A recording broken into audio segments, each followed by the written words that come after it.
হাসি হইল বাঘ তয় হইব তয় চলতো হাঁস হইল হাঁস বাঘ হইল বাঘ খেজুর গাছ হইল মরুভূমির গাছ। 2026-এর নির্বাচনী ময়দানে এক অকল্পনীয় ধামাকা। সব জল্পনা কল্পনার অবসান ঘটিয়ে ব্রাহ্মণবাড়িয়ার 2 আসনে ইতিহাস গড়লেন ব্যারিস্টার রুমিন ফারহানা।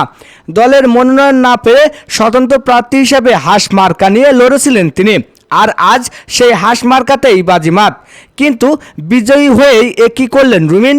সরাসরি তারেক রহমানকে কড়া হুঁশিয়ারি দিলেন তিনি। কি এমন বললেন রুমিন ফারহানা যা শুনে বিএনপি শিবিরে তোলপাড়। আজ আমরা দেখব সেই রুদ্ধশ্বাস বিজয় আর হুঁশিয়ারির নৈপথ্যের কাহিনী। দর্শক, সকাল থেকেই ব্রাহ্মণবাড়িয়া, সরাইল আর আশুগঞ্জে ছিল টান টান উত্তেজনা। একদিকে বিএনপি জোটের প্রার্থী, অন্যদিকে স্বতন্ত্র প্রার্থী রুমিন ফারহানা।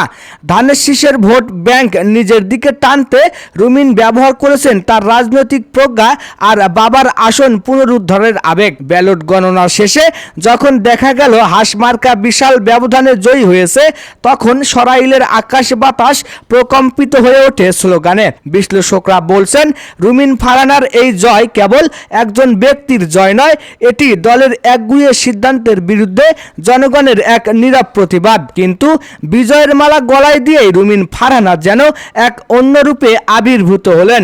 সংবাদ সম্মেলনে যখন তাকে বিএনপির ভবিষ্যৎ নিয়ে প্রশ্ন করা হয়, তখন তিনি সরাসরি তোপ দাগেন তারেক রহমানের উপর।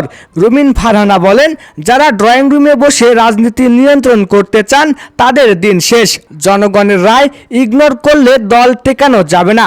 তিনি আরো কঠোর সুরে হুঁশিয়ারি দিয়ে বলেন, স্বতন্ত্র প্রার্থী হয়ে জেতা মানেই আমি জনগণের প্রতিনিধি।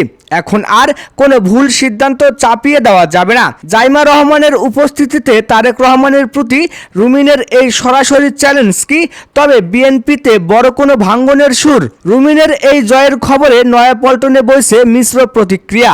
একদিকে কর্মীরা খুশি যে রুমিন জিতেছেন, অন্যদিকে তারেক রহমানকে দেওয়া হুঁশিয়ারিতে স্তম্ভিত দলের শীর্ষ নেতারা। রুমিন ফারহানা স্পষ্ট করে দিয়েছেন, তিনি এখন আর কোনো আজ্ঞাবহ নেত্রী নন, বরং স্বয়ং জনগণের ভোটে নির্বাচিত প্রতিনিধি। স্বতন্ত্র প্রার্থী হয়ে জেতার এই নজির কি তবে দলের অন্য কোনো বিদ্রোহী প্রার্থীদেরও সাহস যোগাবে? তারেক রহমান কি পারবেন রুমিন ফারহানার এই বিদ্রোহ সামাল দিতে? সংসদে স্বতন্ত্র এমপি হিসেবে রুমিন ফারহানা এখন এক বিশেষ শক্তির নাম। তিনি জানিয়েছেন, তার প্রথম কাজ হবে জুলাই বিপ্লবের শহীদদের বিচার নিশ্চিত করা এবং ইনসাফ কায়েম করা। তারেক রহমানকে দেওয়া তার এই হুঁশিয়ারি কি শেষ পর্যন্ত মিটমাট হবে, নাকি রুমিন ফারহানা নিজেই কোনো নতুন জোটের নেতৃত্বে আসবেন? 2026-এর এই সংসদ কি তবে রুমিন ফারহানার বাঘিনী গর্জন আর তারেক রহমানের নেতৃত্বের টানাপোড়েন দেখবে? তো দর্শক, 2026-এর এই নির্বাচন আমাদের দেখিয়ে দিল, ব্যক্তি যখন দলের চেয়ে বড় হয়ে ওঠে তখন প্রতিকূলতা কোনো বাধা নয়। রুমিন ফারহানার এই হাঁস মার্কার জয় কি বিএনপিকে নতুন করে ভাবতে শেখাবে? আর তারেক রহমানকে দেওয়া তার এই চ্যালেঞ্জ কি সফল হবে? প্রতিটি মুহূর্তে লাইভ আপডেট পেতে এখনই আমাদের চ্যানেলটি সাবস্ক্রাইব করুন।